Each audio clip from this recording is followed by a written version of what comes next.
नमस्कार साथियों, मैं डॉक्टर आशीष कुमार जैन, शिक्षाचार्य, संस्कृत विभाग, एकलव्य विश्वविद्यालय दमोह देश। आज की इस कक्षा में हम स्वर संधि के प्रकरण के अंतर्गत यण स्वर संधि हम जानेंगे। इसके पूर्व में हमने स्वर संधि के और प्रकरणों को समझ लिया था और आज हम यण स्वर संधि के विषय में आपसे परिचर्चा करने जा रहे हैं कि यण स्वर संधि आखिर है क्या, यण स्वर संधि किसे कहते हैं, इसके कौन कौन से सूत्र हैं। तो मैं आचार्य महर्षि पाणिनि, कात्यायन तथा आचार्य पूज्यपाद स्वामी, आचार्य सर्ववर्म आदि व्याकरण के आचार्यों को प्रणाम करता हुआ यण स्वर संधि का यह विषय और प्रकरण प्रारंभ करता। देखिए, एक सूत्र आता है व्याकरण में, लघु सिद्धांत कौमुदी में, इको यणचि, इको इको यणचि, बोलिएगा आप लोग, इको यणचि, इको यणचि। ये जो सूत्र है ये यण संधि विधायक सूत्र है और संधि प्रकरण के अंतर्गत इसका उल्लेख हमें प्राप्त होता है। इको यणचि, इकः स्थाने यण स्याद् अचि संहितायाम विषये। एक क्या है, ई उ ऋ और लिरि, ये एक है। और यण प्रत्याहार क्या है, यव रल, य व र ल। एक के स्थान पर यण प्रत्याहार का प्रयोग। इसका एक प्रत्याहार के अगर शब्द आते हैं तो वहां पर एक के स्थान पर यण का प्रयोग होगा, तो इसे हम यण स्वर संधि कहते हैं। आप फिर से सुने इस बात को, एक प्रत्याहार, क्योंकि हमने 14 माहेश्वराणी जो सूत्राणी हमने आपको बताए थे, तो माहेश्वर सूत्र में आप लोगों ने प्रत्याहार पढ़े थे, अच प्रत्याहार है, हल प्रत्याहार आदि जो है, तो अच से हल तक हमने पढ़ा था। तो उस प्रत्याहार को, तो प्रत्याहारों को आप एक बार स्मरण में कर लें, और प्रत्याहारों को अगर आप समझ गए तो आपको संधि समझने में समय नहीं लगेगा, और लघु सिद्धांत कौमुदी के इन सूत्रों के अभ्यास में भी आपको समय नहीं लगेगा, क्योंकि ये जो व्याकरण है ये प्रत्याहार आधारित व्याकरण है और प्रत्याहारों का बहुत महत्व है।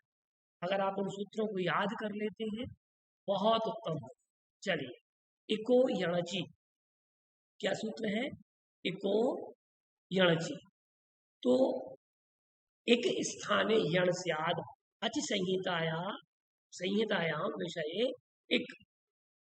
तो एक क्या है, ई उ ऋ लिरि। यण प्रत्याहार क्या है, य व र और ल।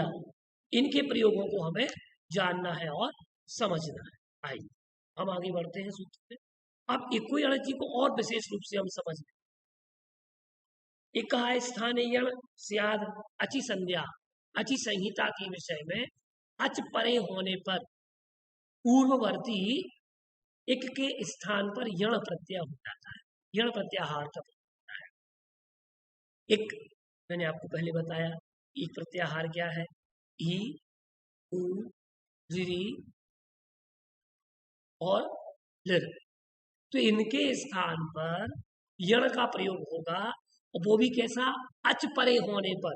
अच अच स्वर, अच स्वर, इस सूत्र आपको याद है कि जो स्वर विधायक शब्द है, वर्ण है, अगर वो ई उ ऋ और लिर के परे होते हैं तो उनको क्रमशः य व र और ला आदेश हो जाता है। इस सूत्र से, इको यणचि सूत्र से यहाँ पर यण संधि की बात की जा रही है। चलिए हम देखते हैं आगे।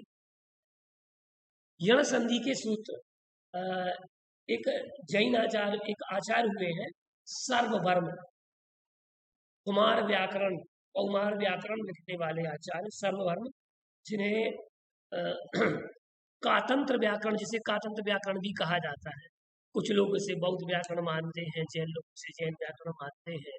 और महर्षि पाणिनि ने बहुत बड़ा विशाल कार्य किया व्याकरण। ऐसे ही बौद्ध व्याकरणों की एक परंपरा है और जैन व्याकरणों की परंपरा है। जैन संस्कृति में कातंत्र व्याकरण का बहुत महत्व है और कातंत्र व्याकरण ही अधिकांश जैन संस्कृति के साधु कातंत्र व्याकरण का ही अध्ययन करते हैं और जैनेन्द्र व्याकरण का भी अध्ययन करते हैं। और जैनेन्द्र महावृत्ति आदि तक की ये परंपरा पहुंचती है। उसके आगे भी परंपरा पहुंचती है। प्राकृत व्याकरण आचार्य हेमचंद्र आदि आचार्य महान आचार्य हुए हैं जिन्होंने व्याकरण के ग्रंथों पर कार्य किया। चलते हैं हम, चूंकि यण संधि का प्रकरण चल रहा है। ये कातंत्र व्याकरण के सूत्र हैं और नियमावली भी है। इवर्णो यमस्वर्णे इवर्णो यम सवर्णे नचा परोलोप्यः बमुवर्णः रम बमुवर्णः रमृवर्णः लमृवर्णः, ये सूत्र है। इन सूत्रों को अगर आप याद कर लें तो आपको यण संधि बहुत ही सरल। ये कातंत्र व्याकरण के सूत्र है। ये 44वें नंबर 44 से 47 तक यण संधि का प्रकरण कातंत्र व्याकरण में आया है। तो इवर्णो यमसवर्णे न चा परो लोप्य बमुवर्णः रमु रमृवर्णः रमृवर्णः लमृवर्णः, ये जो सूत्र है ये सब सूत्र कौन से हैं? ये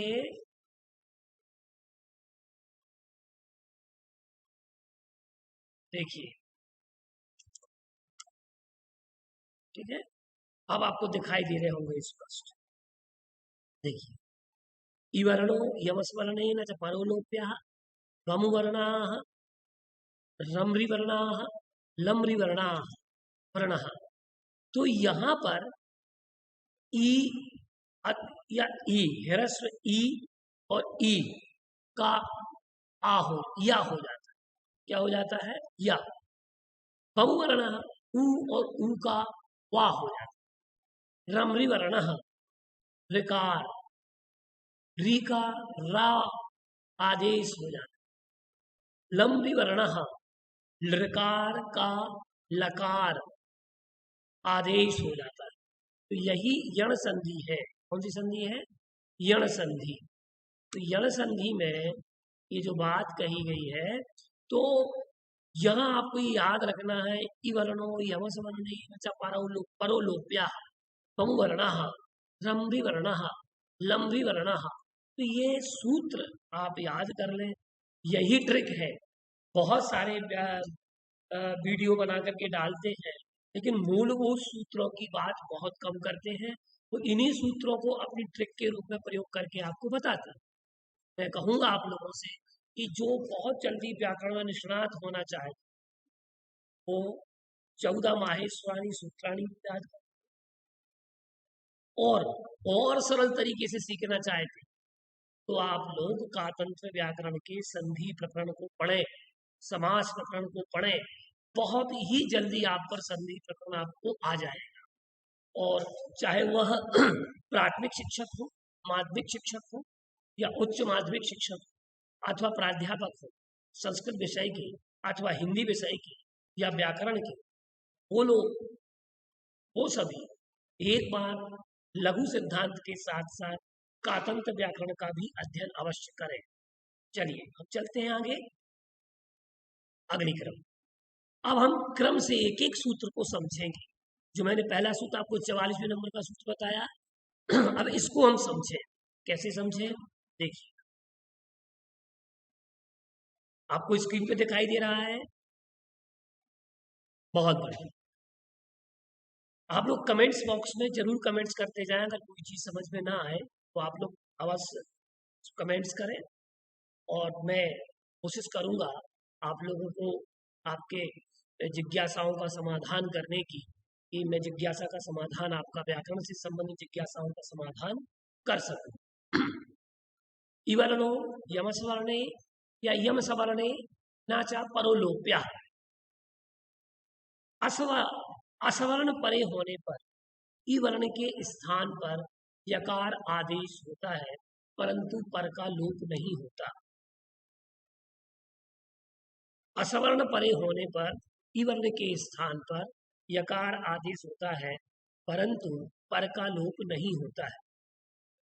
अर्थात ई ई ह्रस्व या दीर्घ के बाद कोई भिन्न स्वर रहे तो ई और ई के स्थान पर या हो जाता है। ये बात आपको ध्यान में रखना है। ई वर्ण यवस्वर्णेन च परो लोप्यः। असवर्ण परे होने पर ई वर्ण के स्थान पर यकार आदेश होता है परंतु पर का लोप नहीं होता। अब ई और ई के बाद अगर कोई असवर्ण अगर शब्द आता है तो वहां पर यण संधि होती है। चलिए हम अगला सूत्र देखते हैं।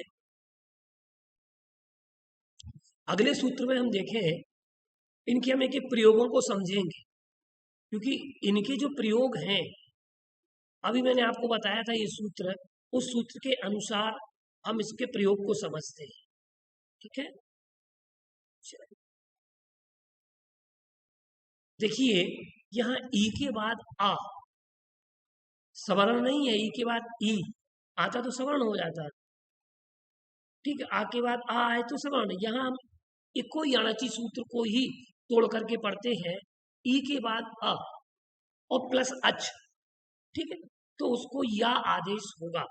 ये बात सूत्र में बताई गई है। ठीक है, अब आप इसमें देख रहे हैं यदि यहाँ ई शब्द है के परे भिन्न वर्ण हो तो उसका आदेश क्या होगा, या। देखिए यदि धन अपि, जो यद्यपि शब्द बनता है वो कैसे बनता है, कौन सी संधि है यद्यपि में, ये बात ध्यान रखना।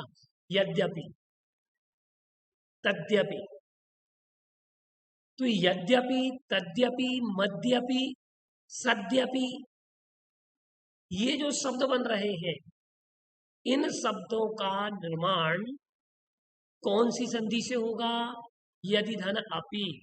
तो क्या बन गया, यद्यपि।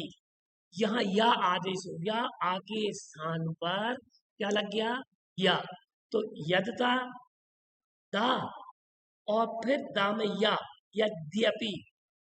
ठीक है, अब इति धन अत्र, इति धन अत्र, अत्यत्र क्या हो गया, इत्यत्र क्या हो गया, अत्यत्र। यहां पर बन जाएगा क्या, इत्यत्र, इति धन अपि, जैसे इत्यादि, यहाँ एक क्या बन जाएगा, इत्यत्र, इत्यत्र। अब हम इसको अगर एक प्रयोग और देखें कि इति धन, क्या देखें हम, इति धन आदि, क्या बनेगा बताइए, कोई बता सकता है कोई, क्या बनेगा,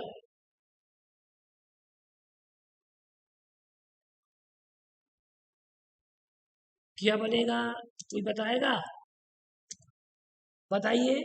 ये बन जाएगा, ई तो यथास्थान रहेगा, फिर ये आधा ता हो जाएगा, इत्यादि।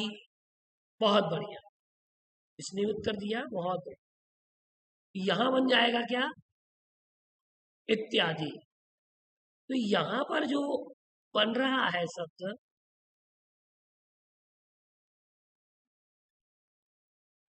इत्यादि, कौन सा शब्द बन गया, इत्यादि। अब आप देखिए कि यहां पर दूसरा प्रयोग देखें। अब आप करोति धन अयम, क्या देखा, करोति धन अयम,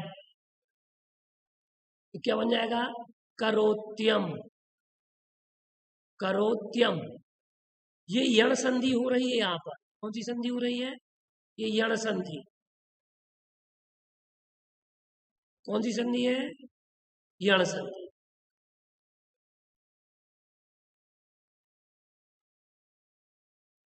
अब यहां पर हम देखें कि जो यण संधि हो रही है,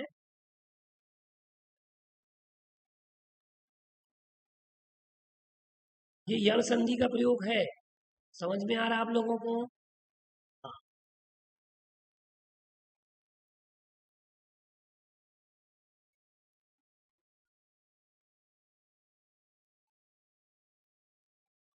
सेटअप कर दूं मैं इसका?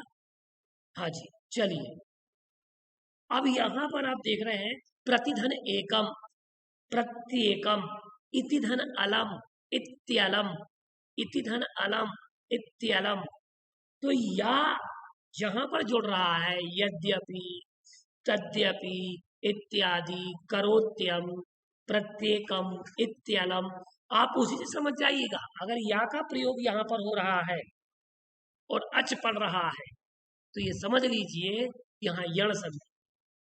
पति धन अंतम, पत्यंतम, इति धन अनर्थांतरम, इत्यनर्थांतरम। क्या बन गया? इति धन अनर्थांतरम, इत्यनर्थांतरम, इत्यनर्थांतरम। तो यदि धन अपि, इति धन अत्र, इति धन आदि, करोति धन अयम, करोत्ययम, प्रतिधन एकम, प्रत्येकम, इति धन अलम, इत्यलम, पतिधन अंतम, पत्यंतम, इति धन अनर्थांतरम, इत्यनर्थांतरम। ठीक है, बहुत बढ़िया। अब हम अगला प्रयोग सीखते हैं। ये इकार का था। इसका था इकार का। अब हम प्रयोग सीखते हैं ईकार और आकार। दीर्घ ई, दीर्घ आ अगर आ रहा है तो, या ई पढ़ रहा है इसके साथ अगर कहना चाहिए, अगर जैसे पृथ्वी धन आकाशः, पृथिव्याकाशः, पृथ्वी, पृथ्वी धन आकाशः, पृथिव्याकाशः। अब लघु ई पढ़े, आपकी भाषा में छोटी ई पढ़े, उसके बाद बड़ा आ पढ़े तो इति धन आदि, इत्यादि। समिति धन आलोकित, समित्यालोकित, समिति धन आलोकित, समित्यालोकित। पृथ्वी धन आकाश, पृथिव्याकाशः। ठीक है, चलिए, ये हो गया हमारा दूसरा प्रयोग। तीसरे प्रयोग की ओर हम आगे बढ़ते हैं।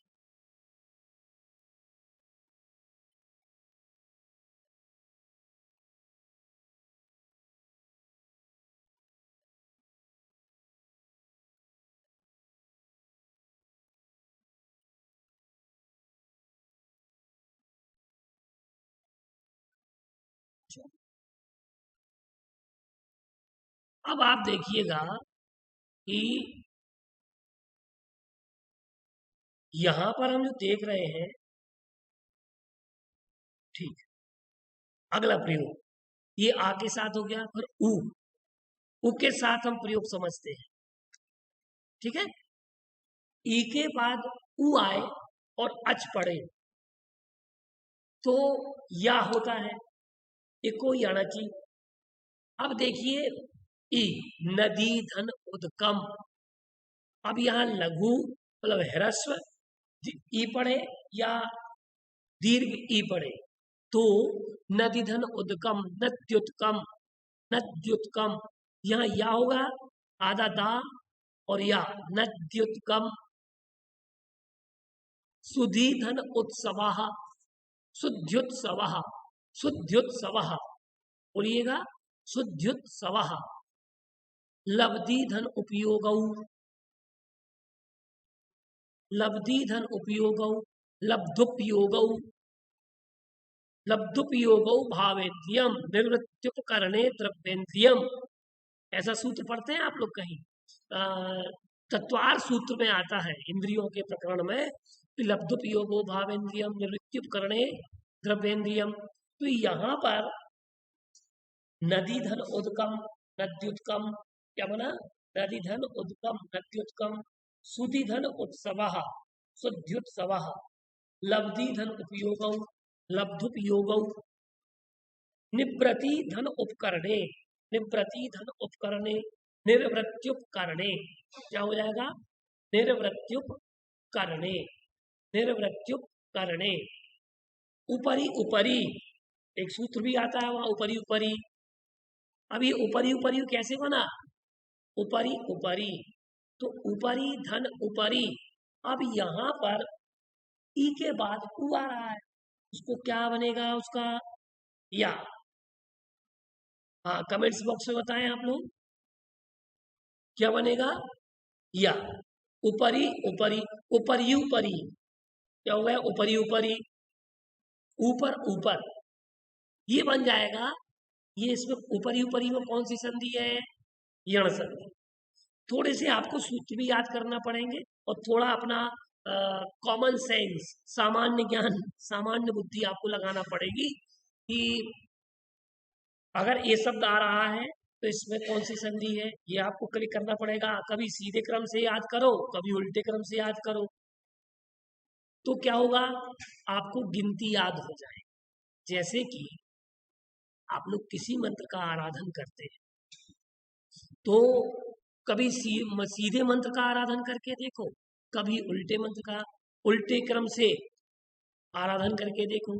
क्योंकि तंत्र विज्ञान में, मंत्र विज्ञान में कभी मंत्र को सीधा पढ़ा जाता है तो कभी आरोह क्रम से, कभी अवरोह क्रम से, कभी पीछे वाले क्रम से पढ़ा जाता है उल्टे क्रम से, कभी आगे वाले क्रम से पढ़ा जाता है तो आरोह अवरोह क्रम से। जैसे देखिए, स्मृति को तेज करने का सबसे बड़ा उपाय यही है कि आप विपरीत क्रम से भी मंत्र याद करने की क्षमता अपने टेस्ट के लिए आप, जैसे जैन लोग अनादि निधन मंत्र का, पंच नमस्कार मंत्र का आराधन करते हैं, ठीक है। नमो अरिहंताणम, नमो सिद्धाणम, नमो आयरीयाणम, नमो वज्जायाणम, नमो लोहे चौशाहुणम, ये पढ़ते हैं। तो अब इसको उल्टे क्रम से, नमो लोहे चौशाहुणम, नमो वज्जायाणम, नमो आयरीयाणम, नमो सिद्धाणम, नमो अरिहंताणम।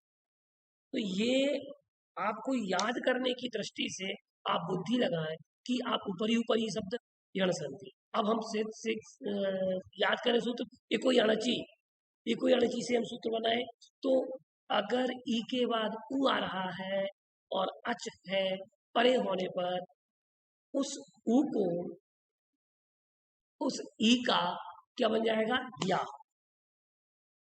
तो ऊपरी ऊपरी ये सूत्र बन जाएगा। चलिए हम अगले क्रम से और देखते हैं।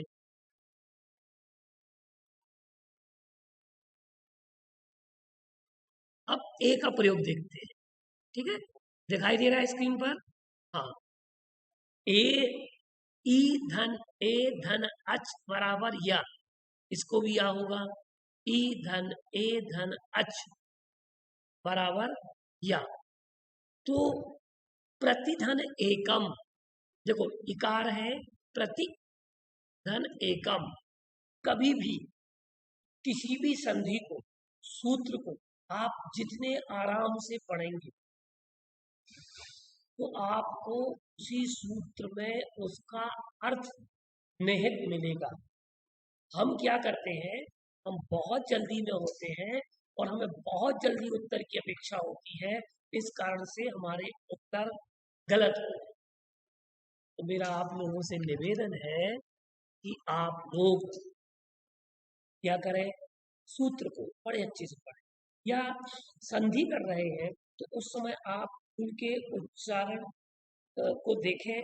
यहाँ व्यंजन है कि स्वर है, स्वर के बाद स्वर आ रहा है कि स्वर के बाद व्यंजन आ रहा है, तो उसका प्रयोग आपको बड़ा सरल हो।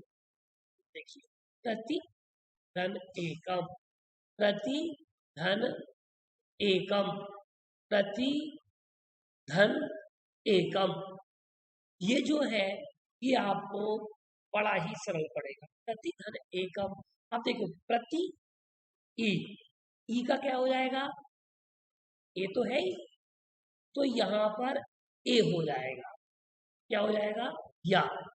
प्रत्येकम, प्रत्येकम, प्रत्येकम, त्रिधन एक, त्रैक, त्रिधन एक, आधा त्रा हो जाएगा, ट्रैक, त्रैक योग काय योगा योगा नाम पढ़ते हो। अब वारी धन एति, वारी एति क्या बन जाएगा? वारी धन एति, वारी एति, वारी धन एति, वारी एति, वारी धन एति, वारी एति, वारी धन एति, वारी एति। तो ये प्रयोग बनेगा वारी एति, वारी धन एति, वारी एति। ठीक है, चलिए अगले प्रयोग समझते हैं। समझ में आ रहा है आप लोगों को? कृपया करके बताते जाइएगा हमें कमेंट्स बॉक्स में। अब एक सूत्र है, 45वें नंबर का सूत्र है, कातंत्र व्याकरण का सूत्र है, वमुवर्ण, वमुवर्ण, वमुवर्ण, उवर्णो, उवर्णो वम वमापद्यते, उवर्णो वम आपद्यते, उवर्णो वमापद्यते। सवर्ण परे होने पर, क्या परे होने पर?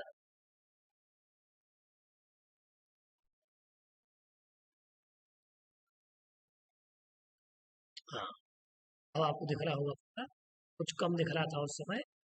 अब देखिएगा कि असवर्ण होने पर उवर्ण के स्थान पर वकार आदेश होता है, परंतु पर का नहीं होता। जो पर में शब्द पढ़ रहा है, इस पर शब्द पर का नहीं। उवर्ण के सामने उवर्ण को छोड़कर शेष स्वर असवर्ण कहलाते हैं। समझ गए? उवर्ण के सामने उ आए तो दीर्घ हो जाएगी। तो आपको नियम पहले सवर्ण दीर्घ, सवर्ण पढ़ रहा है तो दीर्घ हो गया। तो यहाँ जो चाहिए असवर्ण, तो असवर्ण कहलाते हैं कौन?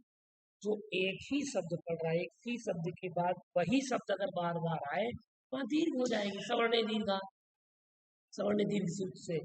अब हम देखते वमु वर्ण, वर्ण, तो उ वर्ण का क्या हो जाता है? वमु वर्ण।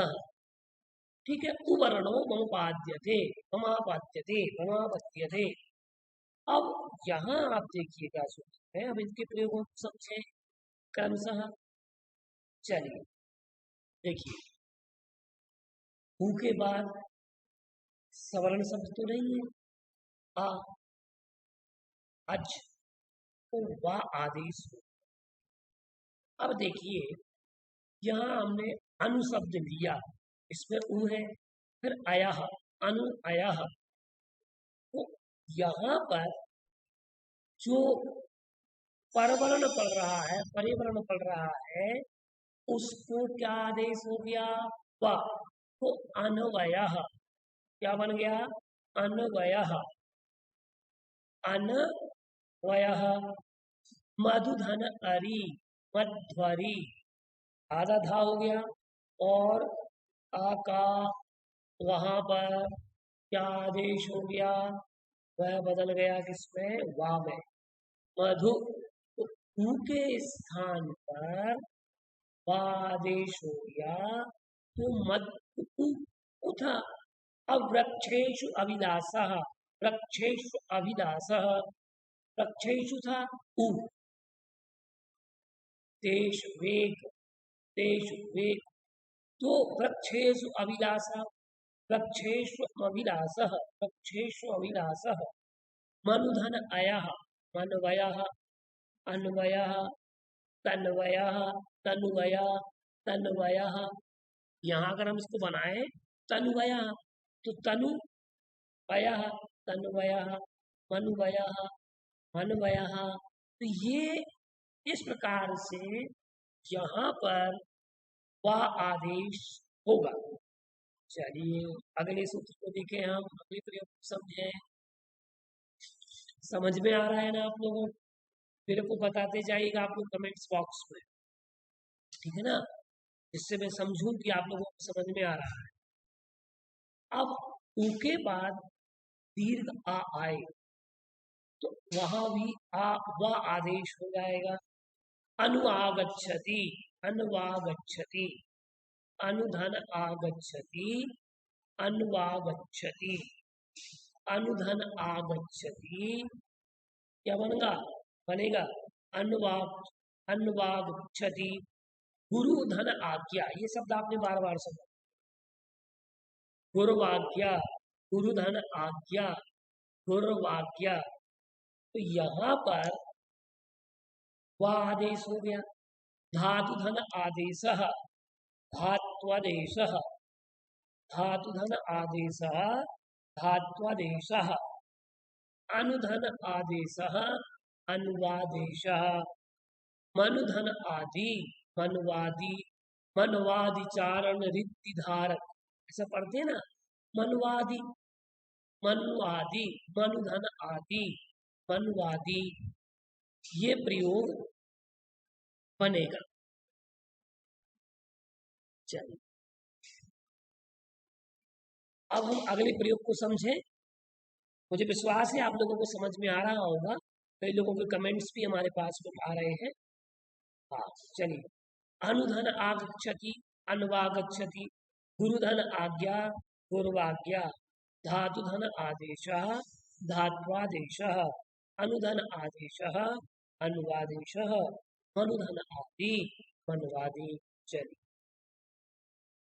अब ऊ के बाद ई आवे तो भी उसका अच परे होने पर उसका व आदेश होगा, साधुधन इति, साध्वीति, कुरुधन इदम, कुर्विदम, कुरुधन इदम, कुर्विदम। ठीक है, चलिए हम अगले सूत्र को ले लें। अब देखिए, ऊ के बाद ए आवे, स्वरों को भी समझते जा रहे हैं क्रम से। तो ऊ के बाद ए आए तो और अच परे हो तो उसका भी आदेश वा होगा। क्या हो जाता है? वा। तो साधुधन एतत्, साध्वे तत्, साधुधन एतत्, साध्वे तत्। अब इसके बाद मनुधन एतत्, मनवे तत्, खलुधन एहि, खलवेहि। तो यहाँ ऊ के बाद ए अच परे होने पर आदेश वा होगा, मनुधन एतत्, मन एतत्। समझ में आ गया? अब तो समझ में आ रहा होगा। अब देखिए ये सूत्र है, रम्रिवर्णः, रम्रिवर्णः, रम्रिवर्णः, ऋवर्णो रमापद्यते, ऋवर्णो रमापद्यते। असवर्ण परे होने पर ऋवर्ण के स्थान पर रकार आदेश होता है। री का रा हो, क्या हो जाता है? रा। ऋवर्ण के सामने ऋवर्ण होने को छोड़कर शेष स्वर असवर्ण कहलाते हैं। ये भी हमने आपको पहली परिभाषा दी, लेकिन इसके लिए भी परिभाषा अनिवार्य है। री के सामने री आवे तो वह समान वर्ण है, और री वर्ण के सामने री को छोड़कर जो आवे वो असवर्ण। चलिए अब देखिए, इसे समझे आप। री के बाद आ रहा है, अच परे होने पर रा आदेश, ऐसा नियम बताया था।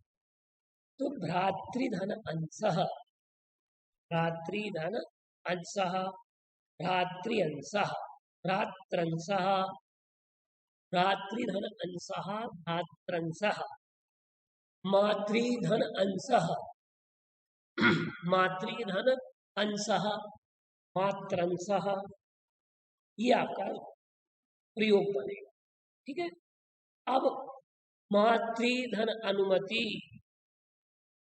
क्या? मातृधन अनुमति क्या बनेगा? मातृधन अनुमति, मातृनुमति, मातृनुमति। ठीक है, पितृधन अधीनम, पितृधीनम, पितृधीनम। ठीक है, पितृधीनम। समझ में आ गया? बहुत बढ़िया, ऐसे बताते जाइएगा आप लोग। चलिए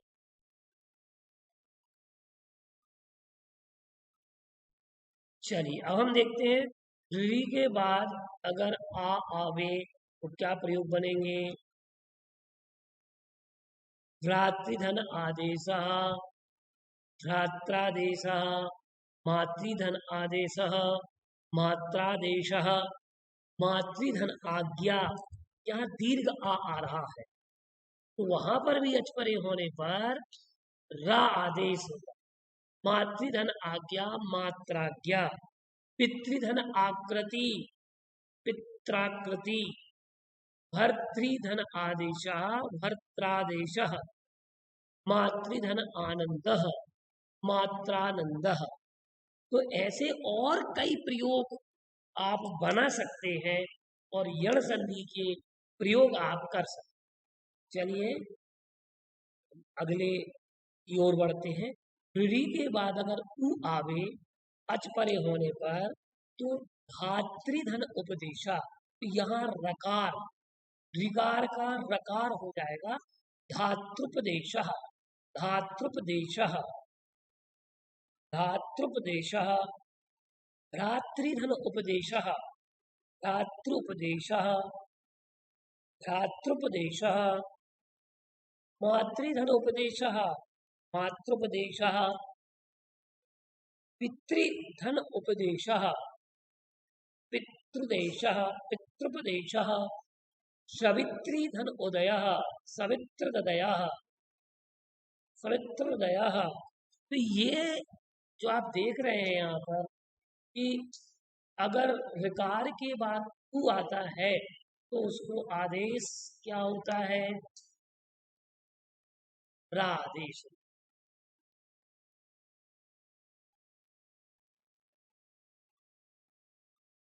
अब ऋकार के बाद ए आवे, ऋकार के बाद अगर ए आ रहा है तो उसका भी आदेश क्या होगा नियम के तहत, रा। धातृधन एतत्, धातृधन एतत्। तो क्या बनेगा, धातृधन एतत्, धात्रेतत्, धात्रेतत्। पातृधन एतत्, पात्रेतत्। क्या बनेगा, पातृधन एतत्, पात्रेतत्। कर्तृधन एतत्, कर्त्रेतत्। तो यहां भी रकार हो रहा है। चलिए अब हम अगला सूत्र लगा लेते हैं। अंतिम सूत्र है आपका, इसको भी समझना अनिवार्य है। लम लिवर्ण, लम लिवर्ण। बोलिएगा, लम लिवर्ण।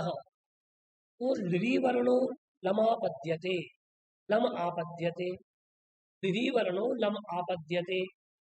तो असवर्ण परे होने पर लिवर्ण के स्थान पर लकार आदेश होता है, परंतु पर का लोप नहीं होता, परंतु पर का लोप नहीं होता है। तो यहाँ पर क्या आदेश हो रहा है, लकार।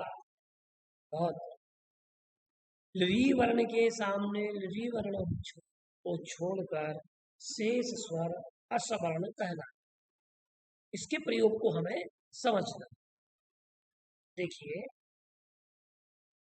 लिरी धन अनुबंध, लिरी धन अनुबंध।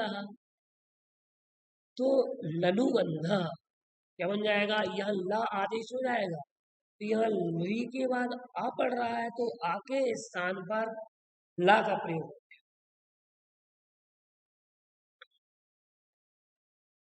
तो लिरी वर्ण, लम्बी वर्ण, ला, लनुबंध, लिरी धन आदेश, लादेश। लिरी धन आकार, लाकार, लिरी धन आकार, लाकार। तो इस प्रकार से यहाँ पर ये प्रयोग बनेंगे। तो हमने ये सूत्र जाना, लम लि वर्ण, लम लि वर्ण। इससे लि के स्थान पर लकार आदेश होता है, ये आप पुनः देखते जाइएगा। री के बाद ऊ तो इसको रा आदेश होगा। री के बाद आ तो उसको भी आदेश रा होगा। री के बाद आ, ये रम री वर्ण सूत्र से बनेगा। फिर ऊ के बाद ए आवे, वा आदेश बम वर्ण सूत्र से होगा, ठीक है ना, बम वर्ण। और ये इवर्णो यम इवर्णो य सवर्णे नचा परो लोप्यः, ये सूत्र हो गया यण संधि के मुख्य सूत्र। इवर्णो यम यमस्वर्णे नचा परो लोप्यः, बम वर्णः, रम रिवर्णः, लम रिवर्णः, इको यणचि। तो यहाँ आप देखिएगा इक के नीचे यण लिखा है, ई का या, ऊ का वा, री का रा, री का ला। इससे आप देख लीजिएगा इक के नीचे यण लिखा होगा, तो यको यणचि सूत्र से ये यण संधि का हमारा प्रकरण पूर्ण होता है। तो इस प्रकार से हमने आज यण स्वर संधि को हमने जाना, समझा, और मैं आशा करता हूँ कि आप लोगों को बहुत अच्छे से समझ में आया होगा। आगे हम अयादी स्वर संधि के बारे में हम जानेंगे और अयादी स्वर संधि के प्रकरण को समझेंगे। तो नमस्कार, मैं डॉक्टर आशीष कुमार जैन शिक्षाचार्य, अध्यक्ष संस्कृत विभाग, एकलव्य विश्वविद्यालय दमोह, मध्य प्रदेश, भारत।